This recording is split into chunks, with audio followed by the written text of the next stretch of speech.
guys, Prowl1701 here, and today we're going to be talking about the greatest show in the galaxy, the special edition, which is of course from the season 25 box set. Mine is actually still on the way, should be here in a couple more days, but I have seen the special edition and the behind the sofa for it as well.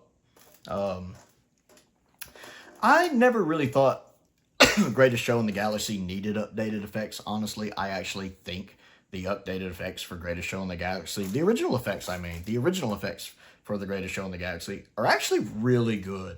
Like for Classic Who, really good. I like the look of the tent on the alien planet. I love the cloud billowing up at the end, the glowing eyes. I've always thought the special effects for the Greatest Show in the Galaxy were really good. I didn't think it needed them. I liked them. They're fine. Matter of fact, the little cloud rising up out of the tent at the end does look even better now. I was like, okay, they did some good stuff with it, yeah.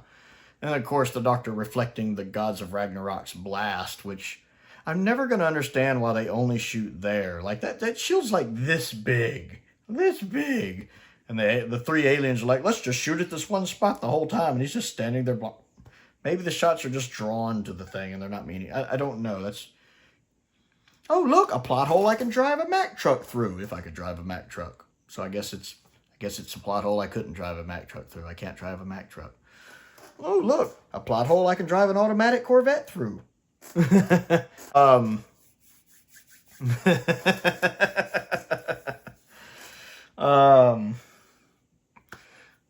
yeah, now if you've seen me review this story before, I'm not the biggest fan of The Greatest Show in the Galaxy. I think it's McCoy's most overrated story.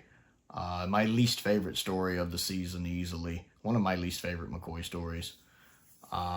Probably my least favorite besides Delta and the Bannerman. That being said, the second half of it's much better. When I did my last rewatch a few months ago from the DVD, someone sent me the DVD a few months ago, a year ago, something like that. I did start to appreciate it more. Like, the first episode really gets on my nerves because people do dumb stuff. Like the spot when Ace and the Doctor almost get hit by the car, even though it's plainly coming right towards them. It's like, hey, do you not see the car driving right at you as you're walking in the middle of the road? And the girl who should know the robot's there but doesn't. I mean, she's good friends with Bellboy. How does she not know the robot's there? And how do you not hear it? How do you not notice? And there's some other moments I don't remember off the top of my head because, like I said, the first episode, I'm typically like, oh, God, I'm watching The Greatest Show in the Galaxy again. Part 2 gets a little better. Part 3, it starts getting good.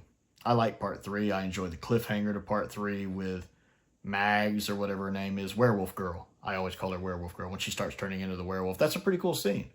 And then I really enjoy Part 4, actually. I tend to enjoy Part 4. That being said, in this watch-through, Episodes 1 and 2 didn't bother me as much as they used to, but Episodes 3 and 4 didn't quite have me, especially Episode 4, didn't quite have me fist-punching the air as much as I used to. It was still good, but it maybe because it hadn't been that long since I'd watched it, like a year, less than a year, and it's just not a story that I'm sitting there going, hey, I need to rewatch that again, because it's just like Greatest Show in the Galaxy just doesn't do that for me. It's no Horns of Nymon, that's for sure, when it comes to enjoyability. That being said, this story has a lot of things going for it. I love the look of this story, which is something they mentioned in the Behind the Sofa. Some of the girls, it might be Nicola, but I think several of them mention it, is that the look of the story is really nice. They really enjoyed the look of it, and it does. And I know the behind-the-scenes stuff happening when they couldn't get in the studio and they had to film in the tent. I know, because I know somebody in the comments will pop down there. I'm aware of that. But I think that lends itself to the story. I like the way it looks.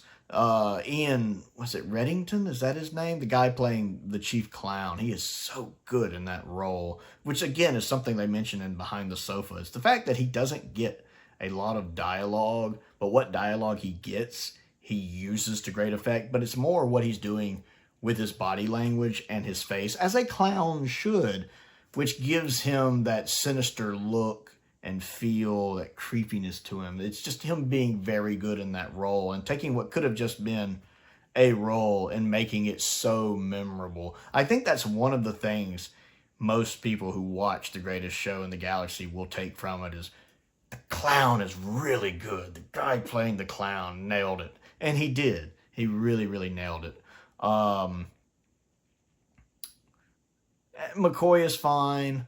The actor playing Captain Cook is fine. I don't really like Captain Cook as a character. The guy playing him is fine. And then, of course, I like Jessica Martin. Is that her name, I think? Playing Werewolf Girl. I like Werewolf Girl. I like that outfit they have her in, that design for her with the hair and everything looks sharp. And then, of course, I like Ace in this a lot. I think Sophie puts in a good performance. The Psychic Girl and the Ringleader, they're all right. The fact they have the ringleader doing the rap is very bothersome to me. It wouldn't be bad, but he does it so many times, and it just gets tedious and monotonous. I'm just like, he's doing it again. Just stop. I remember on Behind the Sofa, they're like, no, I don't think he's a real rapper. And I'm like, no, I don't think he is either. It's just, I didn't care for that. But I mean, his character, when he's not doing the rapping, he's fine.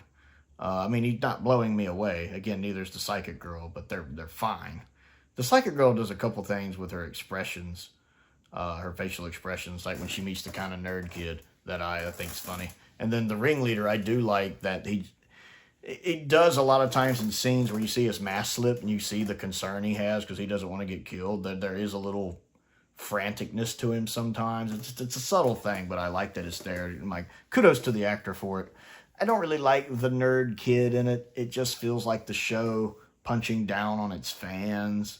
And I understand at the time some viewers thought that. And I still think that. I feel like it's kind of mocking its fans. Because J&T was known to do that to a certain portion of the fan base, the more nerdier looking ones. That's my understanding anyway. Is that he had a bit of contempt for some of them. At least that's how it comes across to me. Yeah, it's just not one that... It's got some good stuff going for it. I also like the Ragnarok set when they're in there with the actual gods of Ragnarok. The McCoy performing for it seems a little not there. I mean, I know he's stalling for time, and it's great that it gives Sylvester a chance to show off some of his magic and comedic talents, which is what he was known for before he became the Doctor. You know, the human bomb, they called him. And that's neat to see. I don't know if it's really relevant to the story. One, it feels episode time, and two, it fits with the plot of him delaying for Ace, but it's just a little... Now, unlike the others, I think only episodes 1 and 3 actually have some extended scenes put in. Episodes 2 and 4, it's basically the broadcast transmissions with updated effects, I think. But, you know, if it's fine, and the updated effects do look good. As much as I like the original effects, and again, I never thought the story needed updated effects, I will admit that in the future, I'd probably watch it with the updated effects. They are a bit of an improvement. And I did like some more of the guest cast. Bellboy was fine. Deadbeat was fine, considering the kind of character he's having to play. Even Flower Child, we don't get her much, but she's fine. You know, I didn't think anybody was bad in their parts, and that's a good thing. I still think Ian steals the show as the chief clown, though. Just absolutely steals it, with McCoy being a close second.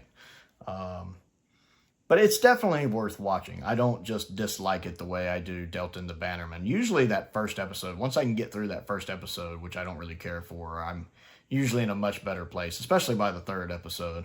Whereas in Delta, I just don't like Delta. So, the greatest show in the galaxy, the special edition. What do you think of it? Comment down below, and let's talk about it. Don't forget to click the like button as well, and then all the other fun stuff down in the comments, links to the Amazon wish list, the P.O. boxes down there, links to the Patreon. Definitely check that one out. I want to give a shout out to a couple top tier patrons, Colin Coney and Finn Perkins.